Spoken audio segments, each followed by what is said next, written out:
What is going on, guys? Welcome back to The Shelf, and today we are talking about The Last of Us Season 2, Episode 5. This one's titled Feel Her Love. So this episode begins with a debriefing scene between two WLF soldiers where they're having this discussion about these horrific events that happened preceding the episode. Basically, this soldier and her team were clearing out the basement level of the hospital in which they are now occupying, where they discover that the cordyceps virus in certain areas has now become airborne.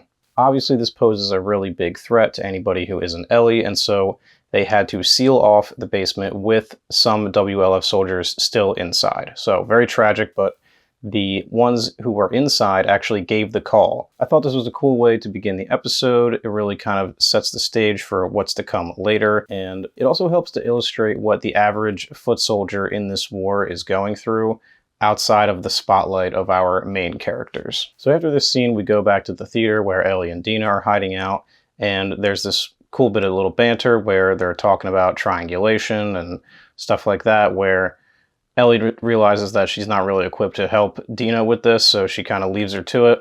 And she goes out into this big amphitheater in the next room, and she picks up a guitar and she starts strumming along and sings a couple bars of this now iconic song from the game. I think it's called If I Ever Were to Lose You. So she's singing the song a little bit and strumming, and she seems to have this sort of moment of resolution where, you know, she really kind of comes to grips with what they're here to do and seems to double down on it. And I don't know, it's all done without any dialogue, but I think it's meant to imply that, you know, Ellie is sort of like resolute in her goal at this point. So after this scene, Ellie goes back and talks with Dina, and Dina has apparently discovered through her triangulation that there is this one part of the map in Seattle where the WLF soldiers do not patrol it. They seem to avoid it. And it's this long, you know, rectangle building. So their plan is to kind of slip through this one area where they do not seem to patrol, because the alternative would seemingly be death because there are infected here. So I think the rationale here on the WLF soldiers' part is that no one would be stupid enough to kind of go through here because it's filled with infected.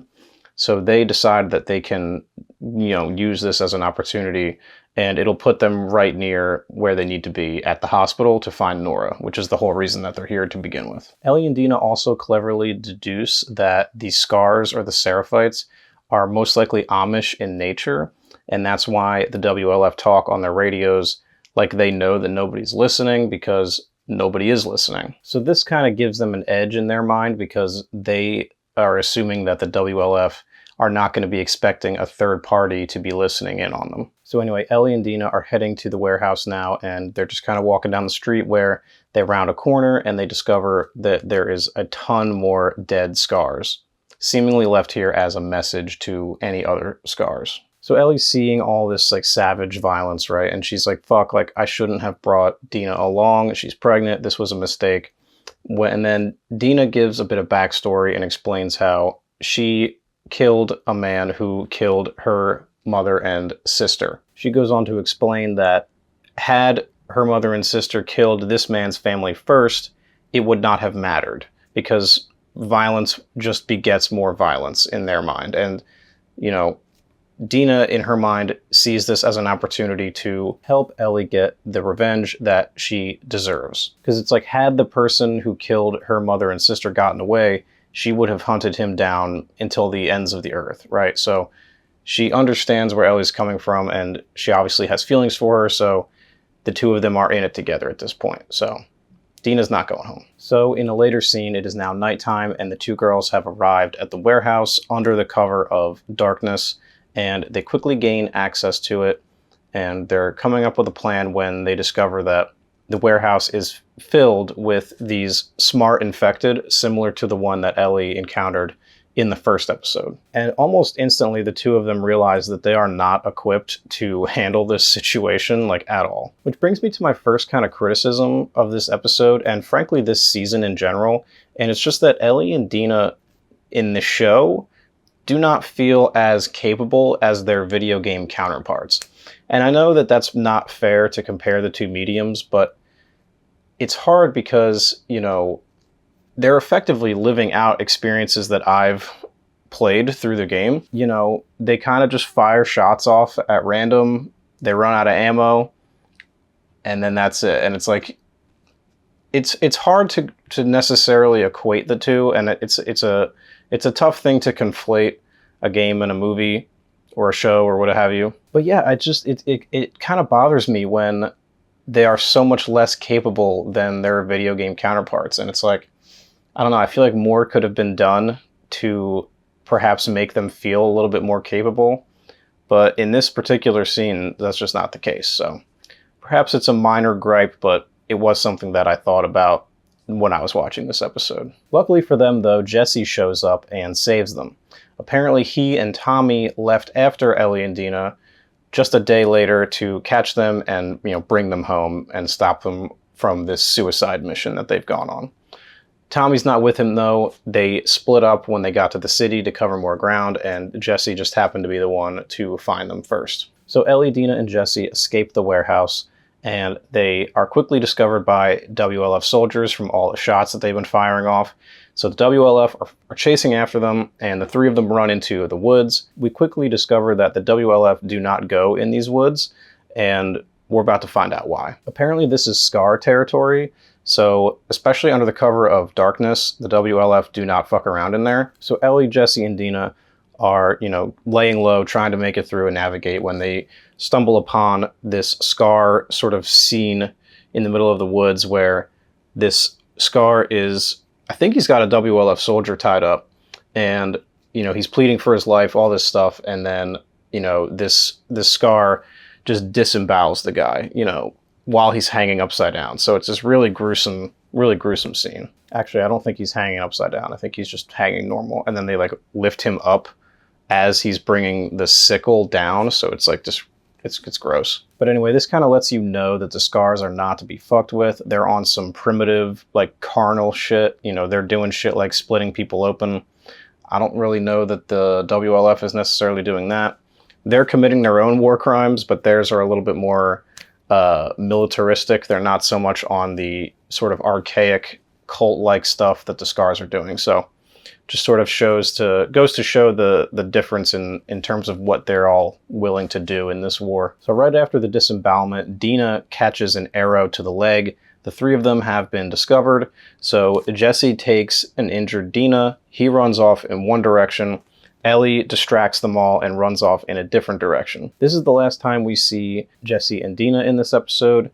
Ellie runs off. She's able to evade the Scars, and for a moment, she realizes that this might be her last chance to get revenge, because earlier, when Jesse saved them, he tells them that they're here to bring the two of them back. So this mission's over. If she goes back and finds Jesse and Dina, she knows that there's a chance that she won't be able to carry out her mission. So she takes this opportunity, and having slipped through both the Scars and the WLF, she heads off to the hospital where she encounters Nora. So Nora's there and she's treating patients at the hospital when Ellie gets the drop on her. The two of them talk very briefly when Nora taunts Ellie and attempts to flee. So she's running through the hospital. Soldiers are taking shots at Ellie as she's chasing her. And this sequence was the highlight of the episode for me because it's very reminiscent of the sequence from the game. They just captured it really well. It's sort of this, it's almost like a QTE, quick time event sequence where you're chasing her and you're dodging over stuff, and it's very kinetic. So then Ellie chases Nora and forces her into the basement area from the beginning of the episode that they were talking about. So this basement was sealed off. Nora has now gone in there because obviously the only option is either go in there or get killed by Ellie, right? So she takes her chances in there. So Ellie, not really fearing anything, follows her in there, and she encounters the WLF soldiers from the beginning, who have now become to sort of assimilate with all the cordyceps down here. And it's very gross. They're all wheezing heavily. They sound like they have emphysema or something. So then she finally finds Nora, who's already succumbing to the spores in the air. And Nora, feeling like she kind of got a gotcha moment on Ellie, is like, haha, like, I'm dead, but so are you. And Ellie's like, am I though? And Nora's like horrified to realize that Ellie is unaffected by the spores, which means that she must be the immune girl who is sort of almost like a legend at this point. Like, she's like, you're real, which is kind of odd to me because she knows that Abby's dad was killed by a guy who was protecting the immune girl. And she believes very firmly that they could have made a cure from her. So I don't know why she was confused that Ellie was real. I don't understand that. Maybe I'm missing something here. So the scene, similar to the game, is like bathed in this really red light, and it makes Ellie look really intimidating, and I really love the shot when she's kind of descending on her and like reveling in her victory and like knowing that she's fine, where Nora is going to slowly succumb to these cordyceps. So really cool looking stuff, really effective. And so then Ellie demands that Nora tell her where Abby is. Nora says no, and Ellie grabs this pipe and she just starts beating her with it, just demanding to know. And then the episode ends with a cut from this to a flashback to Ellie and Joel, and the two of them are clearly still on good terms, and they're about to go have like a great day, it seems like. And it's just such a sharp juxtaposition from where we just were. So yeah, that's where the episode ends, and overall, really good episode. I like this one a lot. It was pretty solid. No real fat on it. It's the shortest one so far. It's only like 45 minutes. So, you know, that's concerning in its own right, but it also means that there's less fluff, I guess, which is a good thing. So, I don't know. Kind of conflicted on that runtime. Not sure how to feel about that. And yeah, we have seen a distinct lack of Abby so far, which leads me to believe that HBO is going to do something very interesting. Now, at this point in the video, I just will say spoilers for The Last of Us 2, the game, okay? But basically that game, the first half you play as Ellie up until the middle point, and then at that middle point, the game stops, and then it goes back in time a little bit, and you play as Abby. And you play as Abby for the rest of the game, leading up until that moment where Ellie's campaign stops. Might be a little confusing, I'm not probably explaining it the best, but basically, I didn't think that HBO would do that with the show, but it seems like that might be what they're doing, because we've seen very little Abby in the show so far.